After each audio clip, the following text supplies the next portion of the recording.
sait qu'il y a des patients en fin de vie pour lesquels le protoxyde d'azote, c'est le seul moyen de les soulager un peu. Le reste, on a essayé tout.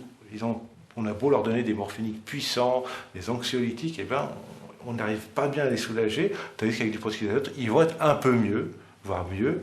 Et donc là aussi, il y a un problème éthique. Est-ce qu'il faut leur donner tout le temps? Est-ce qu'il faut les laisser des inhalations discontinues? Mais encore une fois, ça me semble difficile de priver des patients, encore plus en fin de vie, alors qu'on sait qu'on a un moyen relativement efficace de les soulager. Pour des gens qui sont algiques, qui gardent une douleur de fond en continu, qui ont déjà des doses parfois de morphine assez élevées et qui ne veulent pas monter par crainte de devenir moins présents, parfois demandent à avoir du Méopa en continu. Donc c'est souvent à leur demande, quand ils se sentent moins bien, ils demandent à ce qu'on mette le masque. Et ça peut durer pendant des jours, mais c'est quand même des gens qui sont en toute fin de vie. Hein. Là, c'est pas quelque chose qui va durer des mois et des mois. Et en termes de bénéfices pour les patients, comment vous voyez les choses? C'est des gens qui sont plus détendus, qui supportent mieux la douleur. La douleur ne disparaît pas complètement, mais elle devient plus supportable et ils ont des moments où ils peuvent, justement, ils enlèvent le masque, ils sont un peu moins douloureux, ils sont plus détendus, ils peuvent communiquer avec leur entourage.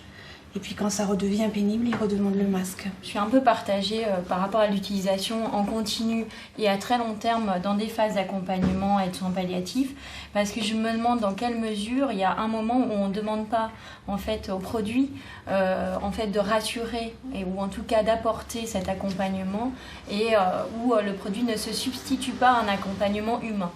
Alors je m'entends bien, hein, je suis très prudente parce que c'est difficile et que les questions elles se règlent forcément au cas par cas, mais de temps en temps c'est compliqué d'enlever le masque à l'enfant. En fait, on en arrive à plus du tout avoir de relation sans qu'il y ait le masque entre l'enfant et le soignant. Alors ça encore c'est pas grave, mais ce qui est grave c'est quand le parent n'a plus de contact direct avec son enfant, et là je pense qu'on n'est pas forcément dans une bonne qualité de relation et c'est des moments importants, et je pense que justement il y a tout à retravailler entre quoi du produit, quoi de l'accompagnement, quoi de l'anxiolyse, et qu'est-ce qu'on peut proposer aussi comme substitut à l'inhalation en continu du Méopa. Moi je trouve en soins palliatifs c'est particulièrement intéressant parce que des gens qui ont des douleurs, par exemple à la mobilisation, chez qui on serait obligé de faire de la morphine ou un autre produit, le Méopa étant